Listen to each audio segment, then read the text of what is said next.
and welcome to Portsmouth Road. This sound indicates an important announcement.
Hello again, my friends, and you are my friends, and welcome back to your Monday night Talking Town Extra Time. It's time to dig in. It's extra time. I need something a little bit special from you, a little bit more from you. Matt's done our time to grab my glow sticks and bust some shapes. That's absolutely right. That music to me is just digging deep time. It's time to go again and put the weekend to bed. And previously and recently, it's been a weekend to put to bed for all the wrong reasons as a town fan. And as a podcaster sometimes. So this weekend can officially get in the bin. And we are here to make sure it not only goes in the bin, but as the poster did yesterday, bursts into tiny, tiny flames. Good evening, Rich. I'm glad you're here. Jonathan Stringer. Intro's longer than Fergie time. It's who I modelled it on, Jonathan. It's who I modelled it on. And a little bit, a bit of a sort of a peer behind the curtain here. It might break the fourth wall. But while that intro's going on, I'm really getting myself ready for the show. So it's why it's a bit longer than the Sunday intro, because I'm still getting myself ready. Rich Cook, Sid Driver, fresh from his F1 exploits. Feel like I should be, Ibiza. I mean, Sid, that's a bit strong for a 8:30 on a Monday night. ITFC, you should be working, but watching this. Tweedy, we love you. We appreciate you. Victoria Henderson with an aptly worded message. Don't let the dickheads get you down. And on that, we'll put it to bed. Thank you ever so much. Joining me this evening is a debutant. I'm having a debut in Extra Time and the Queen of Hearts. In addition to that, we want to hear from you lovely guys and girls. As always, this is your show to have your say. We are the only podcast that absolutely offers that. Unfiltered, unapologetic, 100% live. On the wheel of fortune this evening. Copyright, don't own that. I do apologise to the copyright holder. We have final Portsmouth thoughts. We have Bagot to King's Lynn thoughts. And we have keep on deal or no deal. So Bennett, Hughes, Danasi and Chambers is who we're going to be discussing this evening. But really, I want to hear from you guys because Barry Cotter has left from today. Paul Cook has started his trim down early. If you were Paul Cook, who would be your next player out of the door? It can be anybody because it's your opinion and that's what matters. The link is now in the chat. Get yourself on the show as we go through. It would be helpful if it wasn't the four players we've got mentioned, which again, for those that missed it, were Bennett, Hughes, Danasi and Chambers. But if they are, again, that's your opinion and that's more than welcome. But who else outside of those four would be next on the door, out of the door for you? So joining me first and foremost is the debutant. It is, of course, the man that is a wizard with all things graphically, Mr. George Nunn. George, all right. Welcome in. How you doing? Yeah, not too bad. Not too bad. How's things? Are you feeling it? You feeling a bit nervous to get your half hour on the extra time? You feeling it a little bit? Tiny bit. It's all right. We'll look after you. I'll be your Mowbray next to the Wayne Brown. All right. I will calm you down. It's a good time to be on, isn't it? Yes, George, you couldn't be controversial on this show, my friend. We have some big characters on this network. We have some big personalities, and if you're not on it, you can always pretend apparently and be on it. So it's not a problem. But I'll be your Mowbray. I'll calm you down. I'll guide you through it. But you've sat the other side. What's it like being this side for once? What's it like being, part of the behind the scenes? It's good. Well, I had 10 or 15 minutes on the watch along the other week, but it was a bit of a strange experience because there wasn't too much sort of direction in that. But no, I'm looking forward to it. I've got a heads up. I've got some notes. Remove the slap from my face there, sir. Spreadsheet and everything. Got a spreadsheet and everything. Oh, he's a renegade stat man apprentice. Oh God. Oh. Hey, be kind. I like stat. I like. No. That was about me. I was trying to be favourable to him. Callie, not for needy George Nunn. I like that. Not for needy. My loft for that. Yes, that's true. That's true. Did you manage to catch him play a lot at Portman Road when he was here? It was when I was at uni. So we were promoted my first year at uni. So I came back as much as I could. But didn't see as much as I liked. But I mean, obviously, I bought everything that had my name on the back. His name on the back. I will milk that for forever. Absolutely, I always remember his home debut, Derby. That was I really thought we had a player. Thought we had a player. Well, we would have if we'd got him 5 or 10 years before. Well. That could be any Ipswich Town player. I reckon Luke Varney was probably a better player 5 or 10 years before we got him. But with us, completing our famous 3 is our resident Empress, our resident Queen of Hearts.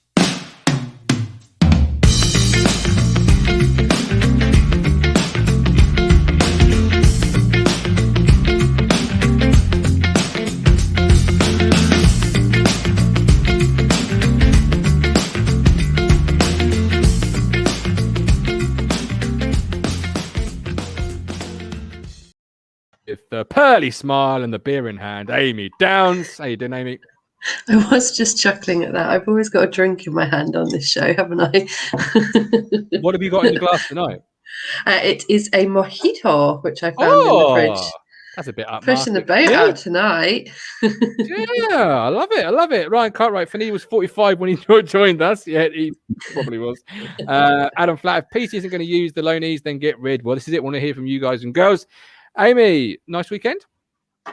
Yeah, lovely, thank you. Mainly because I paid absolutely no attention to the football whatsoever, so it was a really nice break.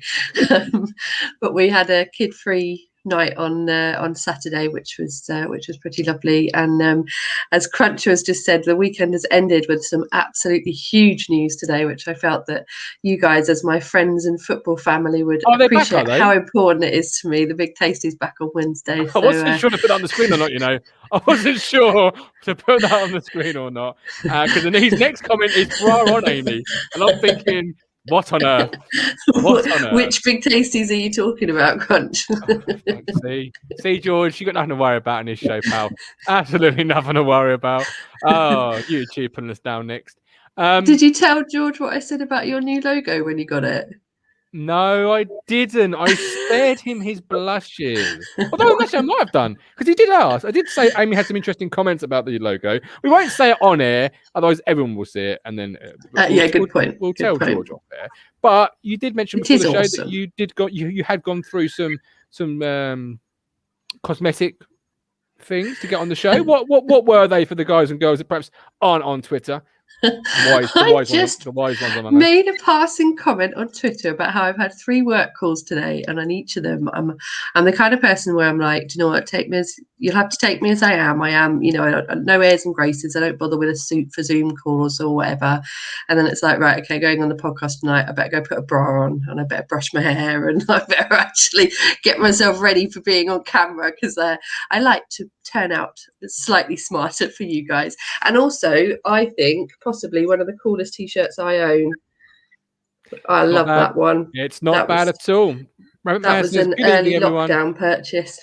Great to see, Amy. Your resident fan base is in the chat. So we sit here on Monday night, a little bit removed from the weekend. The sting of defeat has been taken out a little bit. I always like to say 24 hours after a game is when you shouldn't really talk about it. I know the podcast falls inside that, but it's when you're at your most either high when you win or low when you lose. When you sit on a Monday and you're a bit more reflective. George, what are your first thoughts as you sit here, look back at the Portsmouth defeat now? What are your takeaways from that weekend, from that defeat?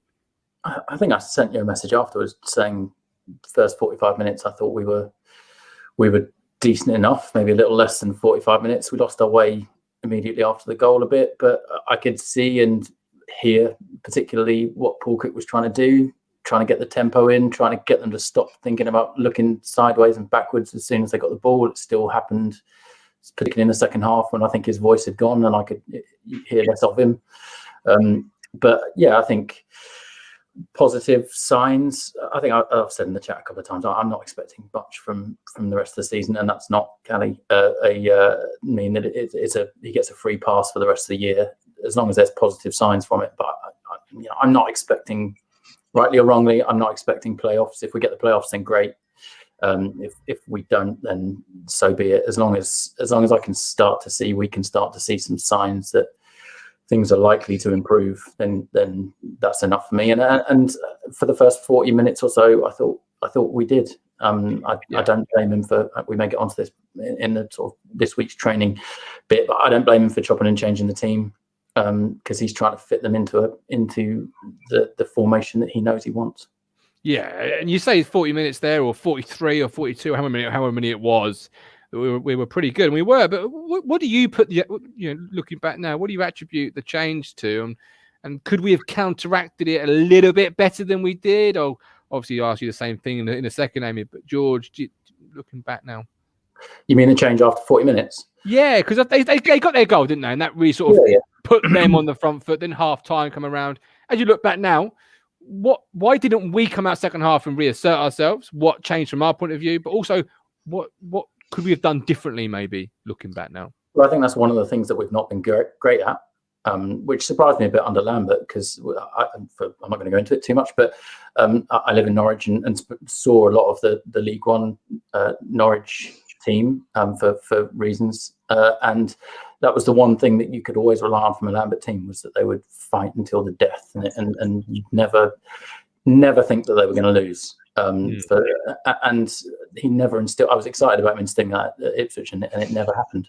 And I think you can't expect Paul Cook to change everything immediately. So I think there's part of that. And I think also they're tired, if I'm honest, because that tempo that Cook's trying to get them to play, and that constant press that he's trying to get them to play with, is knackering. And I think fitness is probably an issue for some of them, particularly the ones that haven't played a lot, and they've played a lot over the last 8 weeks, the ones that have played. And yeah, it's a bit late in the day in the season to get them to be able to play that kind of pressure for 90 minutes. Absolutely. Amy, Kane Vincent-Young returned at the weekend. How good is it to see him back in a Town shirt? Yeah, of course it is. You'd like to think that from next year, I'd love to see him back at like what he can what he's got inside him to offer the team. So it's nice that he's got these couple of months to warm up for next season, I suppose, really, and get himself back into it. So of course it is. It's awful that his injury went on for so long. Absolutely. So it's and also nice to see that Cook's got him straight back in the side again. Like once he's ready, obviously, Cook's clearly wanting him as part of the team going forward, because he's getting him back out there. So that's nice to see. I wouldn't have wanted KVY to be considered as one of the dead wood that we needed to get rid of. No, but he's certainly one of our better players. So how are you feeling about the defeat now? Obviously, you heard George's thoughts. You heard the guys' thoughts just on the podcast. What are your thoughts now? It felt a little bit like Groundhog Day. And then I sort of had to remind myself, actually, it's not. We have made the change that we all wanted, me especially, a few weeks ago. I'm a huge supporter of giving managers time, so I'm not going to be getting on his back within the next couple of months. For me, it's always got to be a couple of years. Do I think I saw a tweet earlier today which really made me think, and he said, well, he's taken over a side that's 7th. So if we don't finish in the playoffs, he's failed. And that's down to him, not Lambert. And I'm like, I'm not sure I agree with that, because Lambert's built the team to this point, and Cook can only work with what he's got and carry on as you can't make the miraculous changes that we need. The main one being, as George has just rightly pointed out, is the fact that we cannot cope with coming back from behind, conceding a goal just before half time. Everybody knows that's the worst time to concede, but there's just nothing there in us. And I think I've said this every time I've been on this show, it is a confidence thing. And George felt guilty about mentioning Lambert, but I'm going to go even further back. It goes back to McCarthy. For me, the confidence has been a problem since the McCarthy days of playing for a draw. And I think since then, we've never really believed in ourselves to come out. We've had the odd good win, but really we've not believed in ourselves to get more than, a 1 goal, shithousing the game at the end. Pinpoint the moment, can't you? It's Christoph Barrow handball. That's the moment this club seemingly was on that trajectory, suddenly just, and we've never ever really recovered. And you say about our mentality, and you're right. And you know what? I'd go as far as to say we could probably be 3-0 up in the 88th minute. If we concede, I'd put money on us drawing 3-3 or losing 4-3 as late as the 88th minute at this point. Like I've got no faith that this bunch have a resolve, and I think George, it comes down to ability in player, because there comes a point when you need to put and I think I was saying that on the watch along, and I think you may have been there. But there comes a point when you need to put your foot on the ball, get a touch, do some Lambert type passing amongst yourselves in your own half, but just get some composure back in your side, get yourself back on the ball and get the possession time up in your favour and reassert yourself slowly. Maybe that was our drawback, with the Bishop and Downs. Sorry, my mistake. Bishop and Dazelle midfield. Maybe there was nobody in there that had that, because Bishop for 24 is still a baby in football terms due to his injury record. Maybe there was no one in that midfield Saturday that put their foot on the ball and slowed us down and reasserted us a little bit. Yeah, I think there's an element of that. I think we did just need to calm down a little bit, particularly immediately after the goal. But at the same time, I'd probably argue that as a collective, it's unlikely that all 11 or all 18 or all 51 of our senior squad are having individually suffering from the same thing. It's a deeper rooted thing than that. I mean, I don't pretend to understand football coaching. I pretend to understand leadership and general coaching a little bit. And from that perspective, if there's a deep-rooted issue throughout a team, I'm not talking about football particularly, but the issue isn't necessarily with individuals within that team. I think they have to take some responsibility for sure. But the ultimate responsibility for me sits higher than that. And I'm not talking about Paul Cook at the moment, but I'm the failings of the people above them and above those people are what's shining through for me at the moment. Yeah, and one of which is 51 senior players, as you've mentioned. We were talking today about the show, and you said you were going on a rabbit hole, so to speak, because of how many players were out of contract, how many players this squad had, and you're right, and that's leadership from the top. But Amy, what changed for us then? Because yes, we conceded, but you have half time to reset and go again. So what didn't we do well that we were doing in the first half, and why couldn't we get it going? Well, having not watched it myself, I don't know whether I'm the right one to answer. But does not matter. It's away from home. The fact that Paul Cook pointed out the time that they scored, feels to me that that was the reason. And that, again, like I was just saying, it comes down to confidence, heads dropping, and just not having the quality to complete it. But Norse was playing again, wasn't he? So I don't understand why we weren't better in front of goal. We had a terrible number of shots on goal, didn't we, again? And it's just falling back into the old habits that actually we've done that under Lambert, and we just keep falling back into the right, we'll sit back and see how it goes. And sometimes that falls our way and sometimes it doesn't.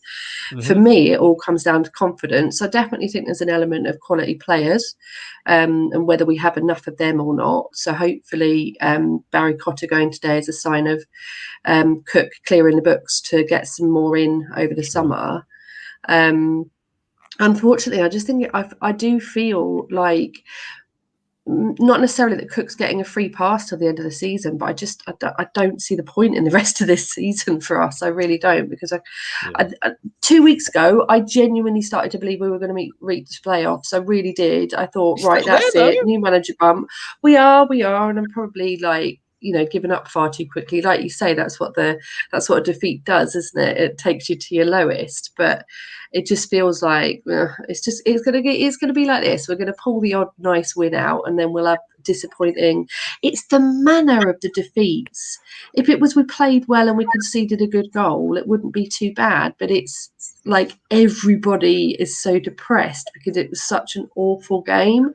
And I think as a fan base, we're fairly forgiving if there's signs of decent performance in there. So the fact that everybody, when I was catching up on my timeline on Sunday and wished I hadn't, everybody was so angry and just bored of it all and fed up of nothing changing, says to me that it was, like I say, it was the manner of the defeat. I think we would have been more cheerful if it had been a good performance. George, what do you say to Ben here, who says what really worries me? Cook started to mimic Lambert. Well, you're losing consistently. Lambert did that, and we forgave him because he was new. Clock has started to tick for Cook, unfortunately. I mean, I don't want to be too harsh. Play from the heart, George. Play from the heart. What do you think? We're not losing consistently, are we? I mean, what's consistent? Like 25 games is consistent. Like these aren't, with respect to the words that I'm used, because I know what you meant, but they're not old habits, they're current habits. Just because the new bosses come in, the team doesn't change their habits. Again, it's not how it works. Like these are set in their ways with the habits that they have. That's passing sideways, thinking about going backwards. It's whatever it is. It's that head down as soon as you can see the goal. It's whatever the Cook can't be held responsible for. I mean, you can, but you're wrong. It can't be held responsible for consistently losing after 5 games. If we'd won all 5 games, I would be not lauding him as the finest manager we've ever had. Matt Phillips would be, I can promise you. It works both ways. For me, coming back to what Amy was saying, I think the point of the rest of the season for me, if I was in his position, would be to try and break some of those habits and hopefully come back next September with fewer bad habits. And I think that you can't underestimate how valuable it is to do that in game time rather than in training and in pre-season friendlies. Yeah, they might fuck it up. We might, excuse my language. We might not get into. You'll fit in well here. You're good for me. You'll do for me. You'll do for me. I'll bring in Stephen because he disagrees with Ben. And I saw him post. No, clock ain't ticking. Steve, talk to me. No, I don't think there is a clock ticking quite yet. At the end of the day, like Callie said, he's only had a few training sessions. He's not got their ethos through yet.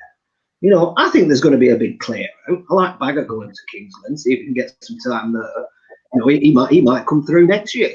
I think there's a lot who's on that field on Saturday. He's got to be thinking, is my time up? Nydam's going to come back. He's done well in Scotland.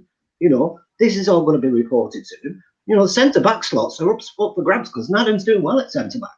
You've got Baggott going out of Kingsland. If he does well, you might be looking at Wilson getting let go, Chambers letting get go. It might be a complete restart.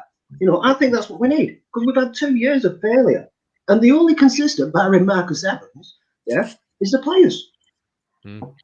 We've changed the manager. That hasn't worked. and the players have failed. Told you the players. I told you the players weren't particularly great. But Steve, Matt asked the key question. It's not the clock ticking, but is the smoke alarm beeping? No, my door's shut. The door's shut, Matt. The door's shut. The cat's out, shut my door. So no, what? At the end of the day, it can't be ticking. There's not enough time. You know, I think it's just the fact that he's come in a bad time.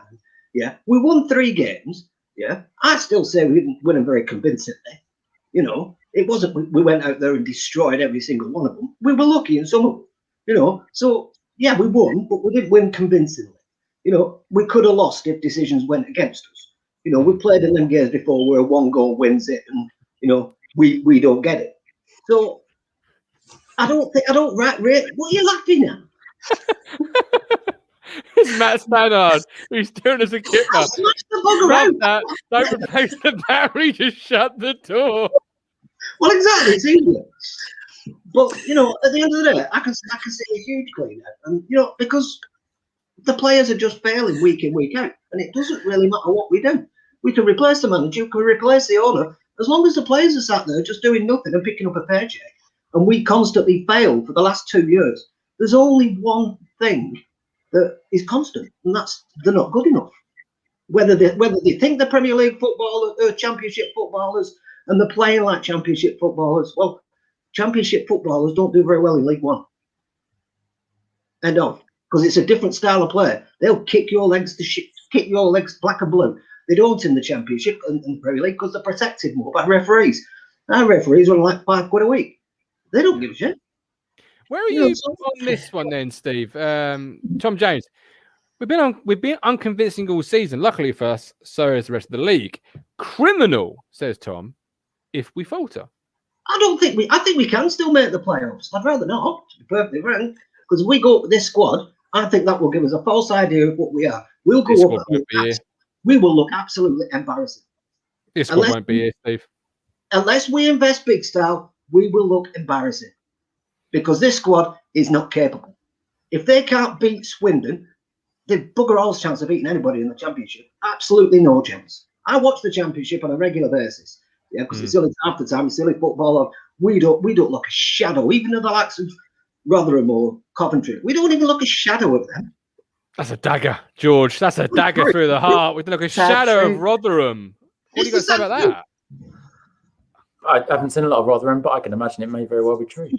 I agree. I would be concerned if we went up with this squad, but as you were alluding to, it's unlikely we're going to go up with this squad because 26 of them, 32 with low knees, are all out of contract at the end of the summer. Yes, most of them that are out of contract have got an option. Whether we take that option or not, who knows? We'll get to that. But I think this is as good a chance as any of having a restart. But to make an analogy of Steve's fire alarm, that we've only been shutting the door on this problem for too long.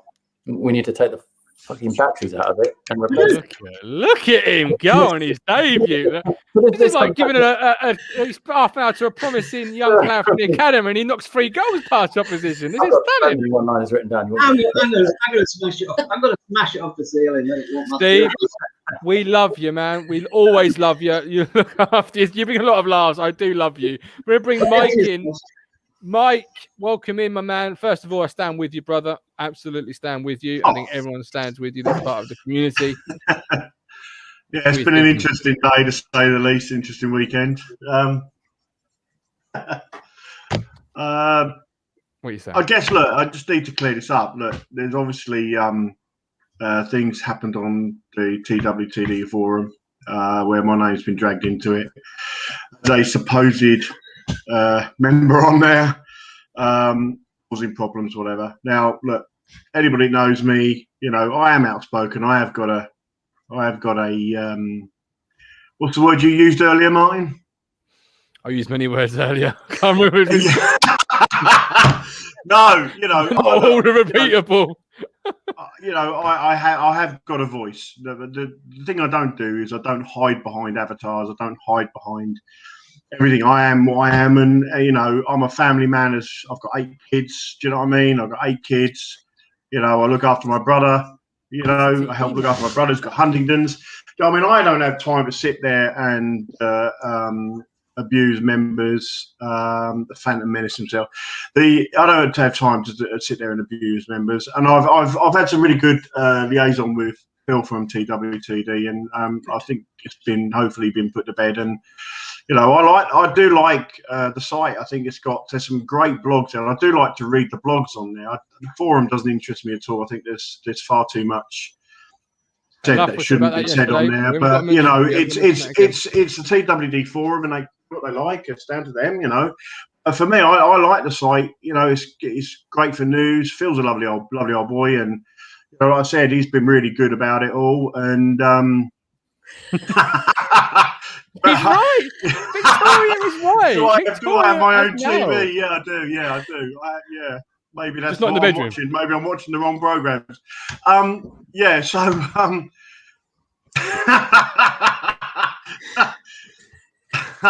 So just to clarify, you know, is the Phantom you? Is the Phantom me? Well, you know, no, it's not. Look, many people probably, you know, they've got their opinions, whatever. But I can tell you now, wholeheartedly, it's not me. It really isn't me. You know, I've never been a member of the TWTD forum. Never in my entire life. You know, I believe you, and this community believes you, mate. And you haven't got to defend yourself to us, my friend. Look, I'm not going to look. Why would I? Look, this show is whatever people think of the show and whatever people think of how it's run or the people on there. They're personal. There's personal opinions, and that's down to them, isn't it? Yeah. You know, I just feel that we're all town fans at the end of the day, and we're all going to have differences of opinions. Sometimes we say things that maybe could be misconstrued or taken out of context, or you know, and sometimes we say things that perhaps we shouldn't. You know, on sites. You know, I got. You know, and if you get called out, you have to. That's brilliant, Phantom. Oh my God, that's bringing me back to my youth. I'm never going to live this down there, am I? Let's be honest. No. So yeah, it's gone now. Look, the Fisherman is no more. It is now the Phantom Menace. Oh God, yeah. That's the way it is. Mike, talk to me about Ipswich Town. I'm not going to have. I'm not having Ipswich Town, Mike. Yeah, let's talk a lot. That's gone. As far as I'm concerned, leave the lemons to be the lemons. That's their thing. That's what they do. That's what they do. You can't help that. No. You can't change that. Ipswich Town. That's what we're talking about. Elkham Bag on loan today. I know you're keen on your young players coming through. Are you looking forward to potentially him breaking through next year? How important of a loan spell is this for him? What are your thoughts on that? You've got a Culverhouse team, hasn't he? I think he'll learn a lot from him. I really do. I do rate Ian Culverhouse, really do. I think he was clearly Paul Lambert's brains behind his, you know, his success at Norwich. The problem is that where we are right now as a club, people are now starting to question Cook, is he the right man and stuff like that. I think the problem is the fans are kind of looking at the team and the way it's being set up as well. We might as well have kept Lambert because he's setting up the same style, you know. I don't know. I think look, Paul we need to get. For me, this season's a goner. If we make the playoffs and we win it, that'll be an absolute miracle. Ain't going to happen. If anybody's really got any brains about football, that's not going to happen. We might get the playoffs because there's some teams that are down there, but we drew 0-0 and Northampton gave, was it Lincoln or Posh a fun been the 4-0, whatever, or 4-1 recently. Yeah, 4-1. Yeah, so, you know, none of these games are going to be easy. And if we play like we did look, the first half an hour against Posh, well, I thought we were really good. We were really good. I thought, you know what? Yeah, that looked really good. And Norwood took his goal brilliantly. I always say if you give Norwood time to think, he'll miss. Give him not time to think and just hit it, and that'll go in. And that proved that. Do we have enough in us to win games? I said 36 when you said 49. I'm sticking with 36. I can't see us getting any more. We might scrape the playoffs, but if we do, like people have said, we'll probably end up getting relegated again. Or, you know, because people will just jump on now we're promoted, we should be out to stay in the championship. We need to be completely cleared out. There's far too many dead wood in the club, you know. Like people say, no spine, no real passion. You know, if them players had half the passion that, you know, the 3 other people on this app right now had, you know, we'd have walked the league. Not Callie enough says, passion put Mike from up front. He won't miss Mike 8 kids. if it was a fertile race, I guess, you know. Oh, I guess Mike, I'd you be always bring our in show that. up in class and quality. We love you very much. Yeah. So I don't know. It's hard, isn't it? And then with the young bagger going out, I think he'll learn a lot from Calverhouse. I think it'll be good. I think, you know, he's a good little player.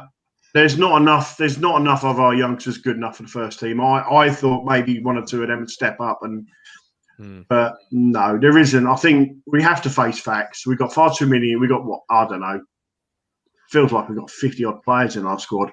You know, our first team squad. I think we could probably play 3 matches on a Saturday, couldn't we? We could play 2 games on a Tuesday and get these games over and done with, and all the season end. You know, that's how many players we got. Michael Finch, Mike, if you have a 9th, you've got enough for a protest. Brilliant. George, Brilliant. how important is it yeah. that Elkin Baggett plays on this loan period? Because some of you young players go out and don't play. How important is it that Elkin Baggett plays in this loan period, George? Well, he's going to play more in this loan period than he is if he stays, isn't he? Well, is he? Harry Wright went to Sweden, didn't play a game. Well, I mean, or at least as much. Let's put it that way. I mean, he's got an opportunity, hasn't he? But to get out makes sense to me. Send him out, half decent National League team. Get out, hopefully if he can get half a dozen games. I don't know how many games are left in their season. Probably not as many as ours, I guess. But if he can get some game time, then that's great, and it's probably a step up, with no disrespect to them, on the under 23s, isn't it? So it's a good thing for me. Certainly more competitive, Amy, that's for sure. Is it important to you that because some of the young players, just we big them up, they go out on loan and they don't play, you know? I mean, I think Brett McGavin's recently returned from his loan period where he didn't really feature at all. It's vital, isn't it, that these young players go out and make the best of the opportunity? Of course it is, otherwise it's completely pointless them being there, surely. It doesn't make any sense. If they're not going to play, then they need to be here, play like training and in the unders with ours, with our own team. I'd be interested to know why players who've been out and come back haven't played. What is the reason for it? Is it that they're not good enough, or is it that the team they've gone to are focusing on their own youth, or, you know, they're more expensive players, or what?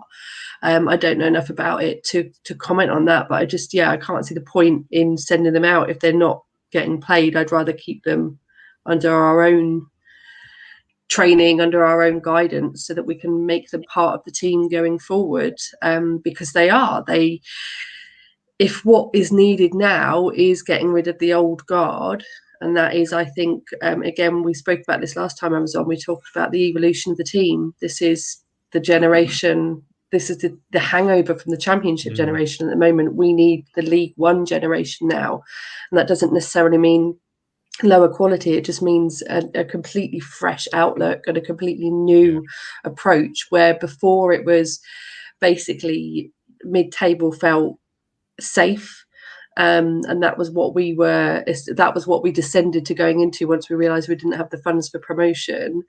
We've kind of got that mentality now as well. We haven't got the pushing for wins. We haven't got somebody commented earlier about getting out there and pushing for goals early on. We don't even push for shots on goals, let alone goals. And with Nors being back in full fitness now, surely we've got nothing to fear about pushing forward and trying, because you give him a chance, and generally he will bake something of it. At least it was nice to see him score on Saturday. I felt like that was one of those ones that 12 months ago I think he probably would have missed that, but it was nice to see him score on Saturday. But he that's what I feel like. The youngsters, it will be great experience for them to then hopefully come back and be part of the first team promotion push next year. This is the experience they need now. Yeah. But if they're not playing, what's the point? We may as well bring them back here and have them playing within the people that might possibly be their teammates next year. You see, this is where I really get frustrated because James Wilson, for as good as he has been this year, long-term future at the football club isn't there. That's his age primarily. I'd rather be seeing Corey and Darber. If we're not going to say, look, playoffs or bust, at some point, and this is where the football club has always, for me, failed. Every point of the season, George, be it in the championship when we're finishing 14th or whenever, we've never just fully said, right, sandals on to the senior pros. Now it's the time for the kids to come in, play against the teams that are pushing for their respectives to see what they've got. I want to see these young players at some point. And I remember in the championship, seeing players like Giles Coke for a nothing game. I don't want to see players like that. I want to see what at the time was a young Teddy Bishop or whatever. Am I right? At some point we've got to commit to blooding youngsters through, haven't we? We do. I think there's an argument for keeping some of the experience in there, some of the leadership, and one of the things that I kind of came across today when playing through all of the numbers and everything else with the team, that squad that we're going to lose over the next 2 seasons. We've got 51 now. After next summer, as things stand, if everybody left, we'd have 5. So there's some planning in there somewhere that's gone slightly awry, it feels like, in terms of the long term. And all 5 of those are you know, good players that you probably want to keep, maybe not you mightn't, but because I think Dazel's in there. But I think with Wilson particularly, for me, his future depends on what happens with Chambers, because I think we'll get to this, I'm sure, but Skews goes. I think Wilson potentially is the leadership that we might need in terms of experience. So that specific example, I'm not so sure about. But yeah, I think now that KVY's hopefully back to some semblance of fitness, he would absolutely play right back for me as long as he's fit enough to, and for as long as he's fit enough to. Sorry, Luke. That's not to say that I get rid of Luke Chambers. That's another thing that we'll come to. But yeah, I think absolutely right. We should be blooding our youth, but where are they? That's kind of what I've come to today. You know, we need wide players. We've got Jack. That's it. Mike D says, I thought you said Dobra needed armbands, Guv. He does every time I see him, but I'm seeing him to know. There's always that chance you see him another week and it flips in his head and away you go. You don't see it sat playing under 23s football, where it don't really mean a great deal. Just be honest. It's not what I would call, I'm old enough to remember the old fashioned reserves league, where you had senior pros coming back from injury, mixed in. You know, I remember seeing Matt Upson and Justin Hoyt for Arsenal against Ipswich Town. You know, and I think in that, I used to really like reserve football. Sinan Todrov for Portsmouth coming back from injury, played for Portsmouth reserves when they were going through their sprint up the league. So really exciting time. But yeah, I don't think under 23 football is worth much. Mike, we love you. We appreciate you.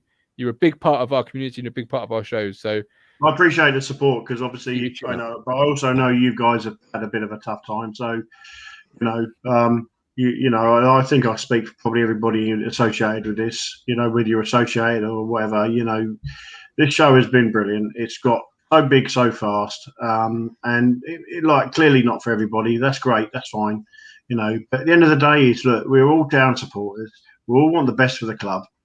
You know, it's time to. You know, I don't want this site or any other site having beef with any other sites or wars or any bad feelings or ill feelings. At the end of the day, is we need to pull together as a club, because 100%. If we don't start pulling together a club, players, you know. There's going to be time, right? We might actually be able to get back and watch the football this season. Can you? Oh, imagine. It'll be a playoff final. Look, at the end of the day, we're all gagging to get. I haven't been a season ticket for a while, and I tell you what, I'm gagging to get back. Just for that atmosphere. Mike, I love you and I appreciate you. I really you're honestly do. right. Look Thanks, after yourself. Amy called it. Right. Deal or no deal? Let's kick that off. George, Josh, I can see you both there. I'll bring you in. We'll do one, then we'll bring one of you in, do another one, bring the other one in, and so forth. Anybody else, you're more than welcome to give us your thoughts on if you were Paul Cook this evening, who you'd be telling first thing tomorrow morning, adios amigo to.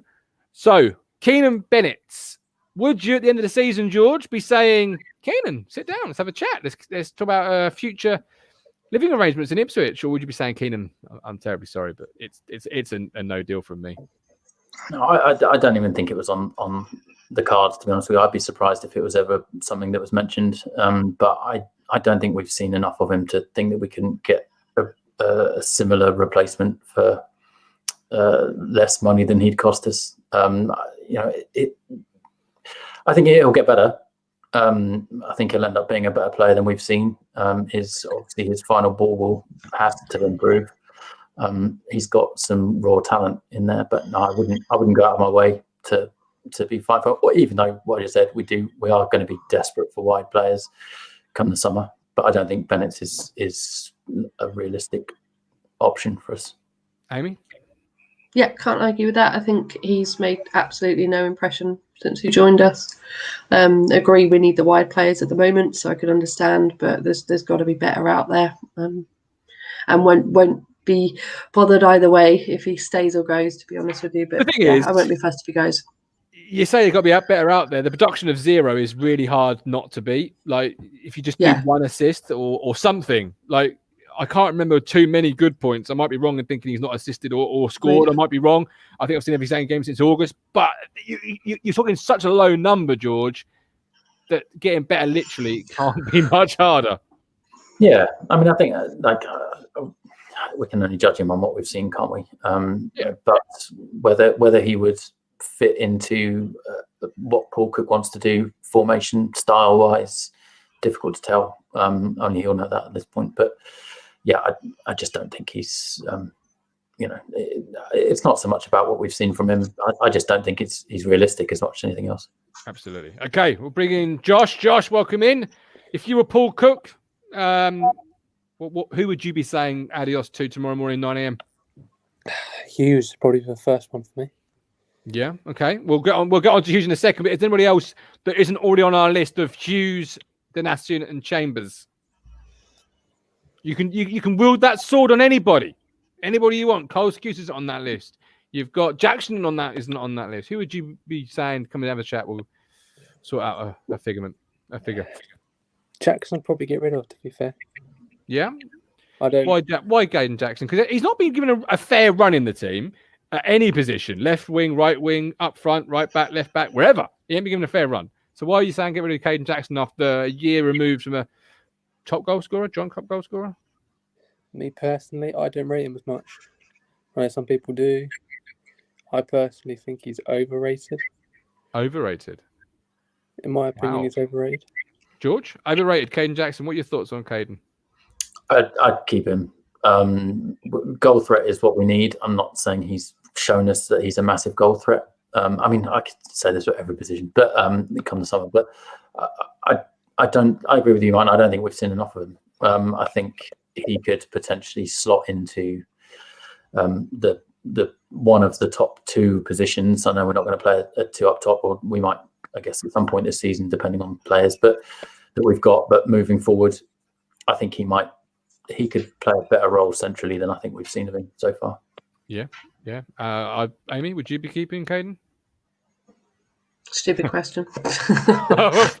No, I don't have many current players displayed anywhere in my house, but Luke Chambers is in my study and Caden Jackson is in a wardrobe in my bedroom.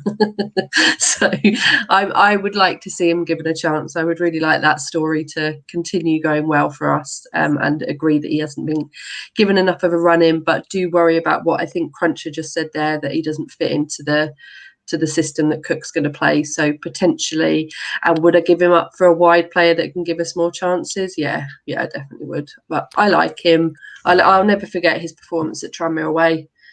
I thought he was brilliant that day when he scored the winner. I really liked him, and Great I think the potential's there. The potential has always been there with Norwood, and Norwood is starting to show it now that he's fully fit. Maybe with him fully fit, Caden can be up to his full potential as well, because I think those two together is very good. Okay. Josh, how about Freddie Sears? A lot of people in the chat saying Freddie Sears.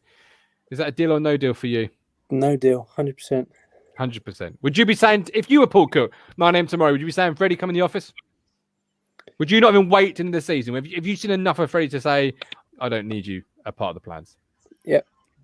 Ever since his injury, he's not been the same. Not been that 2015 January signing, has he? When he really scored hasn't. 9 in 17 or whatever it was. He really has not. Amy, you were nodding sort of vigorously there. I'm a Freddie fan, and I often say the way he played this season, we went down before he got injured. He had so much potential we knew we were going down. It felt like, but he would be one of our better players. So that injury was devastating. He's always felt a bit like one of ours, even though he isn't. I think people are fond of him, so I would be sad, but I feel like he is part of that old generation. He is part of that championship generation who essentially failed, and is part of that old mentality that we've had with lack of confidence. And I suspect that's probably why he's never really got back to where he is, because they lack the confidence. But yeah, I'm sorry. I probably would say, maybe I would be tempted to say it tomorrow just to let him go and get himself sorted for next season. Okay, perfect. Josh, as always, appreciate you, buddy. Look after yourself. Emmy Hughes, George, that was next on the wheel of deal or no deal. Would you be keeping Emmy Hughes, or would you be phoning him at 9:25 on a Monday night? So don't wait till tomorrow morning. Emmy, time to go. I wouldn't keep him beyond the summer. But whether I would get rid of him tomorrow, yeah, probably. I mean, he's not shown any sign of playing, has he? Lambert didn't really fancy him much, and it doesn't feel like Cook fancies him too much. I think he's fit, isn't he, at the moment? He is. As fit as he is, usually. Yeah, I think we've looking at the team again. I think we've probably got the strongest options at the moment through central midfield, and I think for me, Hughes, and don't celebrate this too much, but Skews as well. They're no's for me, both of them. But Hughes, yeah, if you put a gun to my head, I might call him in the morning, and again, just for putting him out of his misery, really, so that he can go on and try and find somewhere new. But he's not going to be able to play anywhere. So, yeah. I'm saying tomorrow because I know Paul Cook said you'd hear some news on some players, and for example, Barry Cotter obviously has been let go. I believe some of the youngsters to, if you look through the list, there's a lot of young players on there, and I think lots will have to be kept for the under 23s. I guess options will be taken. There's only a couple who don't have options, from what I saw. So I think I would expect it to be the younger ones, but maybe you're right. Maybe it will be Hughes. Amy, Victoria says even the bin men wouldn't take Hughes. That did make me chuckle because I've got a massive bag of recycling waiting to go out tomorrow, which I'm worried about whether the bin men are going to take it. If you like, Vicky, I can we'll slip Emma Hughes in the middle and tell him to recycle it and let somebody else make better use. I agree. I think that he's got to be our most disappointing signing for years, hasn't he? I can't think of the last person that had so much potential and hasn't lived up to it. It is disappointing. It's a shame. It's a sign of what we were going through because we kept buying older players and they were past their best. Probably, like you were saying, we've had a few players who've been 5 years past their best. So definitely. Again, part of the old guard. Let's move on to the new times now, the new era. Yeah, Tom. Sorry, George. I was just going to say, I was going to say that I think Hughes is still young enough that he could probably still be one of those that we look at in a couple of years and go, why the hell didn't he do it for us? You think he was a 30-year-old, don't you? Yeah, he's 27. Yeah, it's crazy. He's younger than me. I think he moves slower than me, and I've got a blue badge. I can't. Sometimes I look at him, I think, Emmy, what's wrong? Move. I thought he was older than that. Actually, I'm surprised to hear that. You do. I love him here. Such, as you said, Amy, such promise. I really do. When we signed him, I was so excited. Bit like Jimmy Bullard. Really excited about getting Jimmy Bullard in, and it just, it didn't work. I think Jimmy gets a hard rap because he did at least have a good season. He was, and we would, without him, we would never have had rock, paper, scissors for a free kick, which was just worth the signing. And the feeling the day we signed him, I was absolutely ecstatic. I think it was the day we made him permanent. I was just like, yes. And then obviously it all went to pot. That's the problem. We need to get them on loan and keep them on loan. But yeah, no, I would say that Jimmy was gave us more than Emir Hughes has. Tom James, love the comment. Get the deadwood out now and let the other players know the door is there if they don't step up. Make like that. a statement. And Hawks, quick shout out. I echo this, is why I've saved it till now. If Luke Penning is watching, keep safe. And I'm sure I speak on behalf of everyone who interacts with TT. We're all here to support you, Luke. We are here. If you ever should need us, DMs are always open. Look after yourself. You are a valued member of this community, and we thank you for your work throughout the year. George, deal or no deal, who would you be showing the door to tomorrow morning? I'd get rid of Hughes, and I'm the size of a Nelly the elephant, and I'd go quicker than what he does. Christ.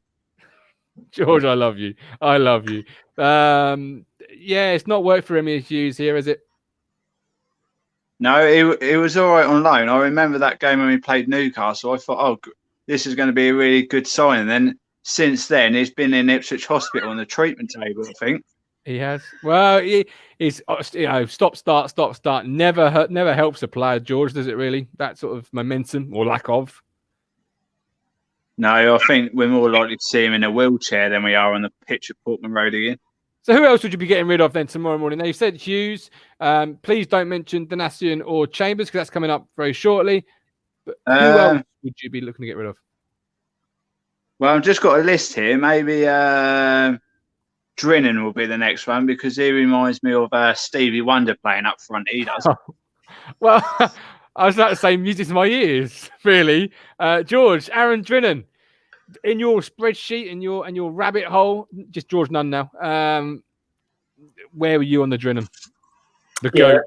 Again, he's a unfortunately it's just not worked out, is he? He's another no for me. I think he can go and do a job. So again, he'll do a job somewhere. I was going to say work his way back up, but I mean we're League One, aren't we? So, but again, he's just not.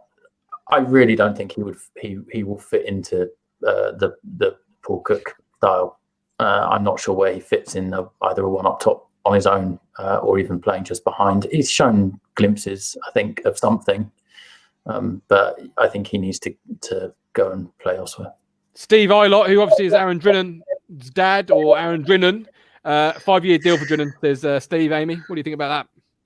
Again, no strong feelings either way. I think he's another one who's had a chance to show something. I don't expect anybody to be, David Beckham in this team the way we're playing and the league we're in, but it would be nice just to have some flashes of what they're capable of. And I think we have, Judgy hasn't been as good as I think he probably could be, but he has had some good performances. I think even Miles flipping Kenlock has had some good performances of recent weeks. So if he can do it, then surely Bennett and Drennan and Hughes should be managing to come out with something.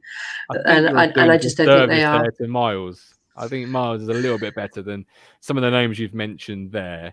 Agree. Yeah, agree. Ashley Bell clearly doesn't like Colchester because he's saying he could see Drennan end up there next year. I don't think I'd wish that on Colchester. I'm not a Drennan fan. People know that. They know I don't like Drennan. They know I like my struggles to score goals. Drennan's got one. As Cruncher says, he's got more goals at Portman Road than Aaron Drennan. George, there's a bit of a chat going on about your haircut. Have you been to Wales for a haircut, George? Have you gone across the border there? No, my family did it. It's looking good, man. It's looking good. When are they available for mine? Because if I take this headphone off, it comes over the ear, and it's quite, Are you going grey yet then? There's all the personal questions on this show, don't you? I get TWTD having a go at me, Twitter having a go at me, everyone having, and then you come and ask the most personal questions. Yes, I'm going grey already. Can you not blame me for that stuff I have to put up with sometimes? I suppose I'm not got watching Ipswich. I'm surprised I ain't gone grey. That's why I got bald watching Ipswich. It is stressful. George, I love you. I appreciate you, my buddy. Look after yourself. Stay well. Luke Chambers, next on the list. Deal or no deal? This is going to be quite a quick one, I think, for the chat to quickly type in their 2-letter answer. But George, actually, I'll come to Amy first because Amy's going to say just going to blow it out of the water. Amy, yes or no? Deal or no deal?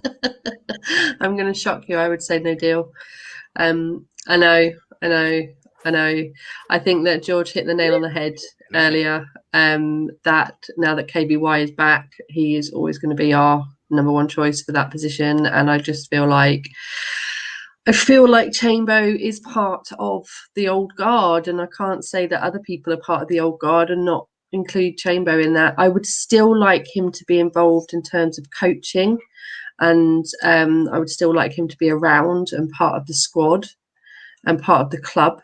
And maybe if he's not on the pitch, people might stop giving him so much grief.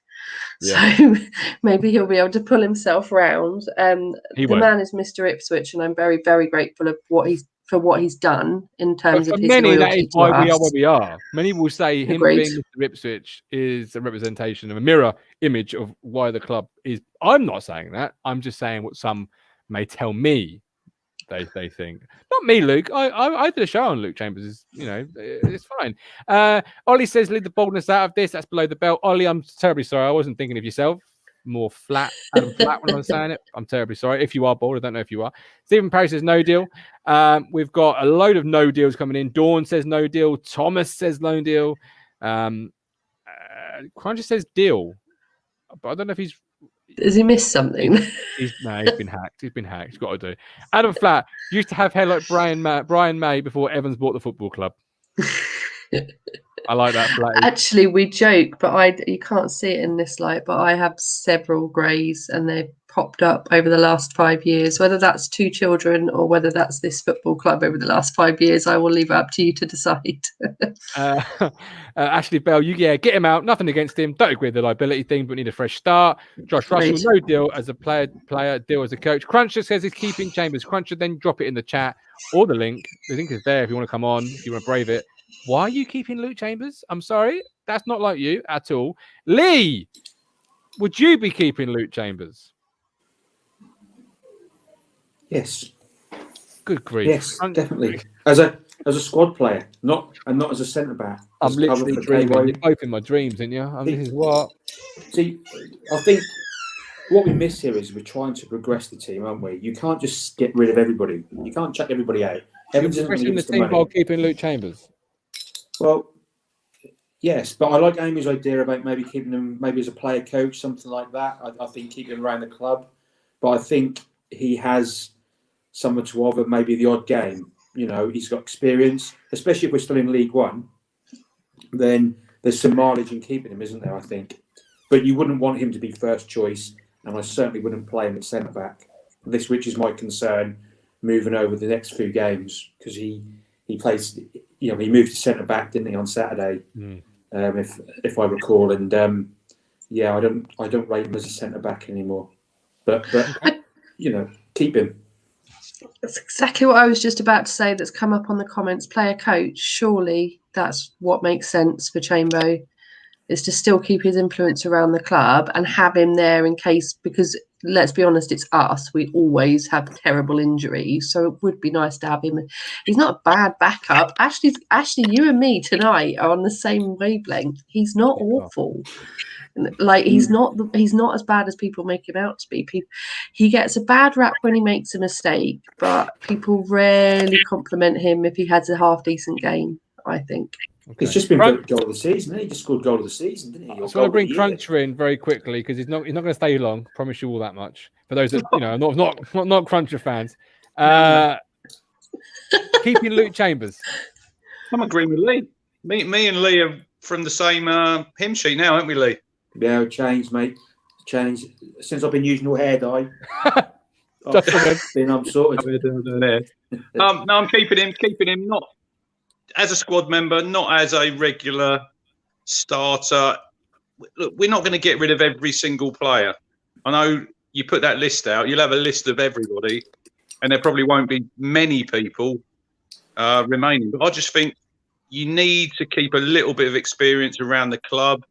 We haven't got any leaders as it is, really, have we? So, Yeah, as Andy Gray says, he's making regular mistakes at a level we're not happy with.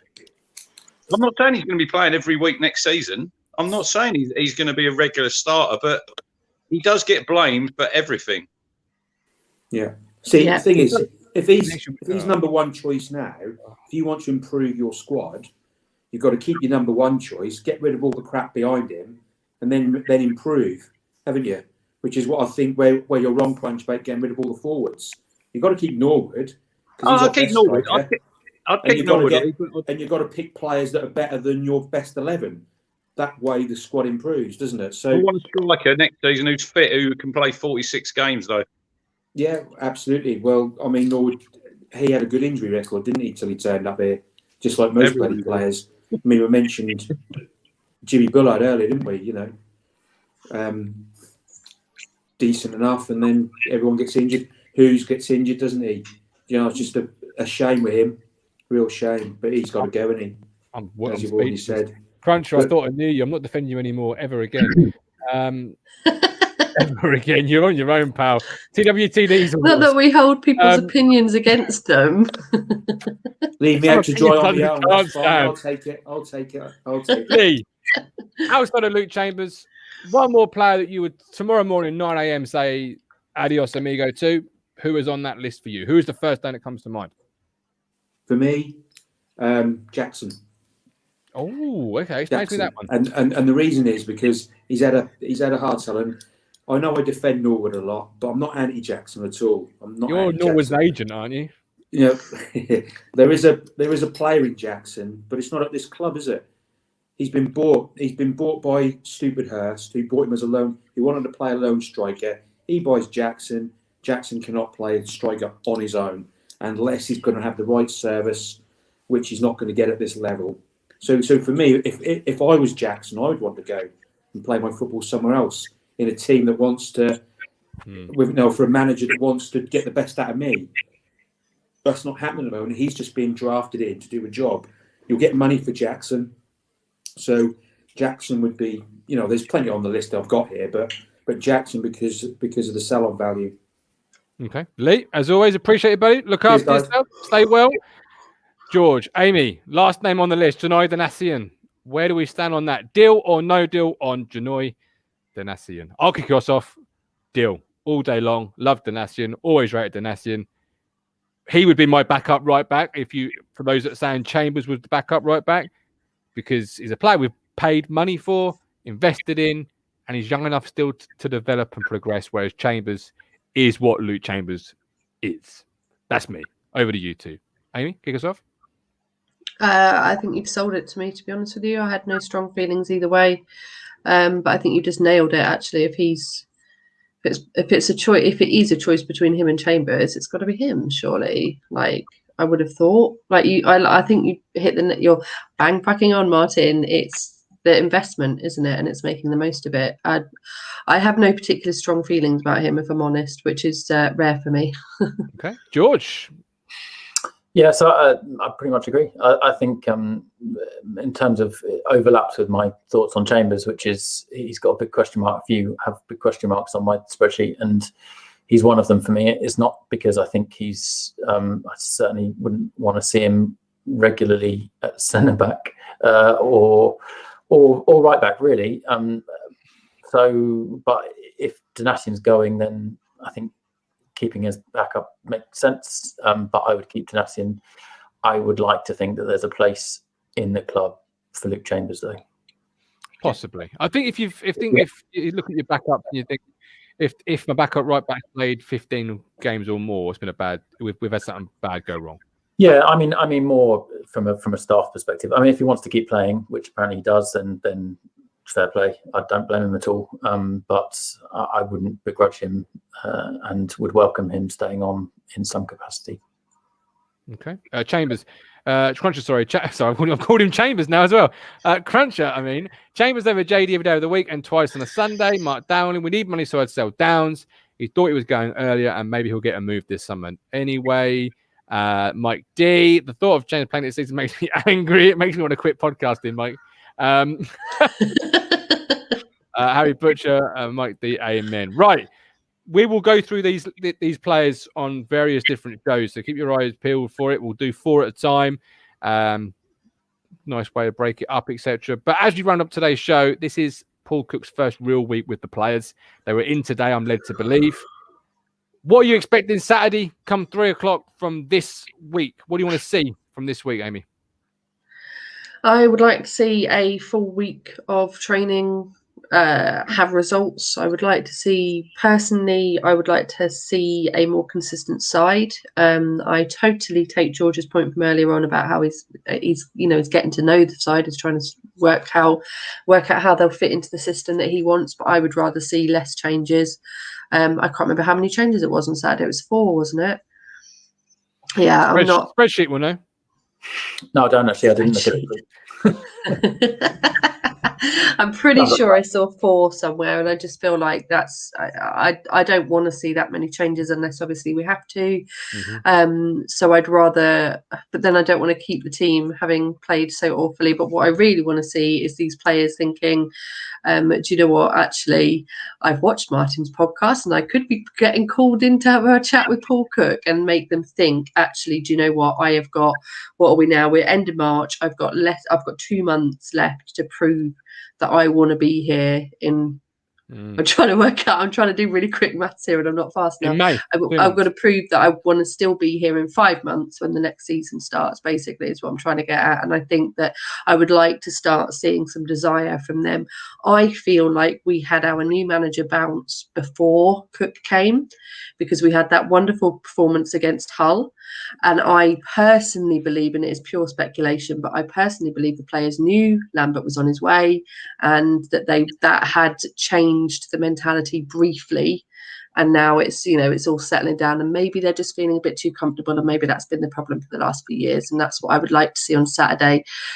So maybe he does need to just throw the team sheet out and start again. I don't know, but they need to prove that they want to be here next year, if indeed they do. George?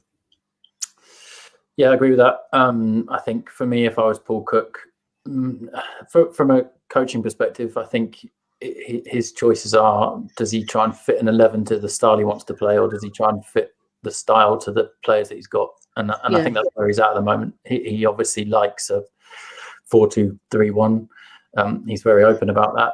So I think that's why he's chopping and changing. It wouldn't surprise me at all if he keeps chopping and changing. But I would be hammering that this week if I was them, trying to figure that out so that he can chop and change it less in actual game time. But I think I didn't see it, but I think someone said that he mentioned about playing 2 up top potentially at the weekend. Game Saturday, yes, he did, yeah. Which points me slightly in the direction that he might start trying to fit the style to the players that he's got while he's got them, because he can't if they're not going to play the style that he wants, or they're not capable of doing it in the time frame, then there's no point in just flogging what's effectively a dead horse, because half of that horse can go at the end of the summer. So I think at the end of the season. So I think he'll probably try and persevere with what he wants to do, and just hope that it clicks. But if he doesn't, then it wouldn't surprise me if we see a slightly more settled 2 up top. We've got Adam Flatt with cross country. We've got the karate out. I'd like to see some desire, hunger, and passion. Or is that too much to ask? Crunchy with Dobra to start Saturday minus the armbands. Mike D's thinking Karate Kid montage. Cook takes them down Felixstowe, practicing the crane kick. Facebook user shots outside the box, defending crosses, and more fitness and hard work. A lot of Ashley Bell press, desire, effort, work rate, commitment. A lot of people just wanting, a lot of what Wigan and Portsmouth fans said would get with Paul Cook, pressing high, sort of keeping the ball. Cruncher, plan A, no plan B, just a better plan A is the Cook mantra. Sprinter Sealand and back, says Adam Flatt. So yeah, absolutely. It's a lot to be excited about. It is almost like a start of a new season come Saturday, because you've got this first week with the new manager that's a lot of promise around him. and there's still all to play for. And it's a really exciting time for the football club. George, you've made it through your debut. We thank you very much for your time this evening. Hopefully you will come back to us for appearance number 2. 3 appearances in this game. Get you an intro. Amy, as always, a pleasure. The chat box, as always, a pleasure. We will see you all Thursday, 8:30. Joining me on Thursday is Vicky and Adam Flat, if he's got his internet working. I mean, you know, last time Flat he was on, he was off, then he was on, then he was off, back on, back off. So we'll see. But Vicky and Adam. It's like our takeover deal. Yes, absolutely. It certainly is. With love, with care. Look after yourselves, and we will see you Thursday.